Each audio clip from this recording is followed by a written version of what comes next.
Hi everyone, and welcome to Stop Hitting Yourself.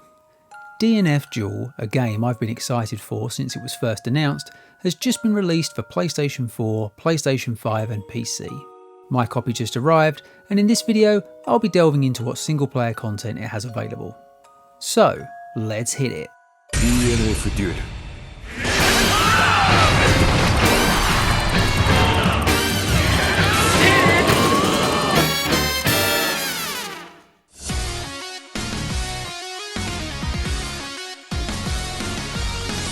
DNF Duel is a spin-off of the massively popular Korean beat-em-up action RPG Dungeon Fighter Online, also known as Dungeon & Fighter or DNF for short. If you haven't heard of it before, imagine Streets of Rage if it was a live service game. With anime and manga adaptations already available, developers Neopal have now teamed up with Arc System Works to expand the franchise further. First, let's quickly go over the basics of the combat system.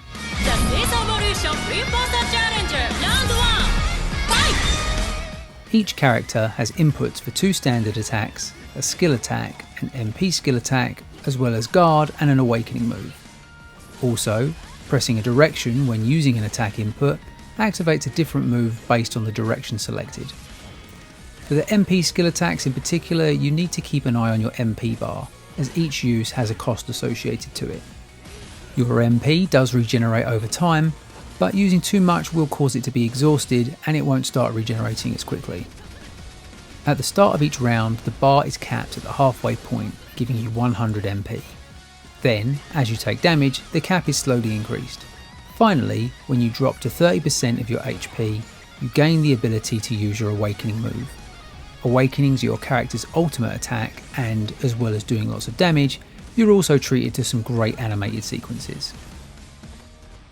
Whilst each character's moveset is unique, the inputs are fairly consistent from my experience, so it's quite easy to start playing a new fighter once you've learned the basics.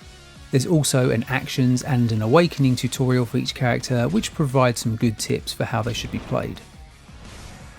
So, where can you put all this to use as a solo player? Under the local mode option on the main menu, there are 4 different gameplay modes available: free battle, story mode, arcade mode and survival mode. Free battle lets you create a single fight of your choice where you can set things like the number of rounds to win, time limit and CPU difficulty. After winning or losing a battle, you can retry the same fight or set up a new one. Rinse and repeat as you see fit. In story mode, each character has their own arc which you can play through. These consist of 9 chapters, and the handy on-screen clear icons let you know which have been completed. The stories themselves play out much like a visual novel, with characters on either side of the screen conversing.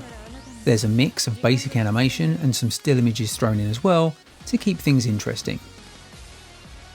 From what I've played so far, each character follows the same core story path, just meeting different opponents along the way.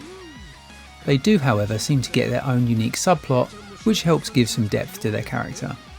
Also, when key words are mentioned during dialogue, you can select the glossary option, which will bring up a window with more information. I've generally found these really useful or interesting for understanding more about the story and the world of DNF. My only real concern with this mode is that if the core story is the same each time, as I suspect, it may become a bit repetitive. I'm hopeful though that there will be enough unique details to keep players engaged. Arcade mode, which as you might expect, has you facing off against a series of enemies in best of 3 round matches. There are 3 difficulties available and you'll get a gradually increasing score for each fight you complete. If you're looking for more of a challenge than story mode, this is worth checking out. Survival is in my opinion the most interesting of the local modes. You have an option of 3 different routes with an increasing number of stages and 1 bar of health to complete them with. What makes this stand out from other fighting games is the enhancement shop between rounds. Here you can use your accumulated score to buy buffs, get score multipliers for the next fight, or even replenish lost health. Some options are fixed and increase in cost every time you buy one, while others are random and change each round. You can only make 1 purchase per round though, so there is definitely some strategy required, as well as some risk versus reward situations.